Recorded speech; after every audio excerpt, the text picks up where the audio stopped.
দীর্ঘ ১৭ বছরের বেশি সময় পর গেল ২৫ ডিসেম্বর লন্ডন থেকে দেশে ফেরেন বিএনপির ভারপ্রাপ্ত চেয়ারম্যান তারেক রহমান। দেশে ফেরার ৫ দিনের মাথায় মা ও বিএনপি চেয়ারপারসন খালেদা জিয়াকে হারিয়ে শোকে স্তব্ধ হয়ে পড়েন তিনি। তবে শোককে শক্তিতে পরিণত করে কর্মব্যস্ত হয়ে ওঠেন বিএনপির ভারপ্রাপ্ত চেয়ারম্যান।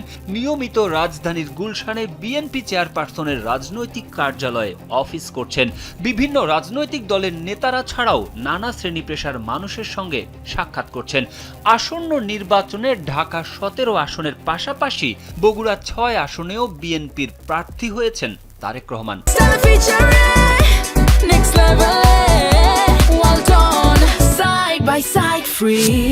ঢাকায় ব্যস্ততার ফাঁকে দীর্ঘ ১৯ বছর পর আগামী ১১ জানুয়ারি পৈতৃক জেলা বগুড়া সফরে যাবেন তিনি। দুদিনের সফরে বগুড়া জেলা বিএনপি আয়োজিত সদ্য প্রয়াত দলীয় চেয়ারপারসন বেগম খালেদা জিয়ার রুহের মাগফিরাত কামনায় গণদোয়া মাহফিলে অংশ নেবেন। এছাড়া রংপুরে জুলাই আন্দোলনের শহীদ আবু সাইদের কবর জিয়ারত করবেন। তবে আসন্ন ত্রয়োদশ জাতীয় সংসদ নির্বাচন উপলক্ষে প্রচারণায় কবে নামবেন বিএনপির ভারপ্রাপ্ত চেয়ারম্যান? দলের পক্ষ থেকে এ সংক্রান্ত কর্মসূচি চূড়ান্ত করা হচ্ছে।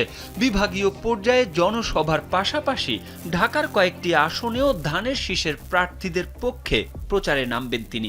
এর বাইরে ঢাকা ১২ সহ জোট শরিকদের জন্য ছেড়ে দেওয়া আসনগুলোতেও যেতে পারেন তারেক রহমান। তফসিল অনুযায়ী আগামী ২১ জানুয়ারি প্রতীক বরাদ্দের পর থেকে নির্বাচনী প্রচার শুরু হবে। জানা গেছে সদ্য প্রয়াত মায়ের মতোই সিলেটে ২ সুফি সাধকের মাজার জিয়ারতের মধ্য দিয়ে আনুষ্ঠানিকভাবে নির্বাচনী কার্যক্রম শুরু করবেন বিএনপির ভারপ্রাপ্ত চেয়ারম্যান।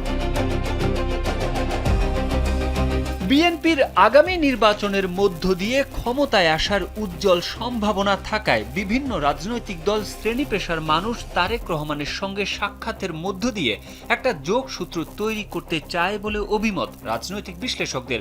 সোমবার বেসরকারি সংস্থা eminence associates for social development EASD প্রকাশিত এক জরিপে জানানো হয়েছে ত্রয়োদশ জাতীয় সংসদ নির্বাচনে ৭০% মানুষ বিএনপিকে ভোট দিতে যাচ্ছেন, আর জামায়াতে ইসলামীর পক্ষে এই জনমত ১৯%।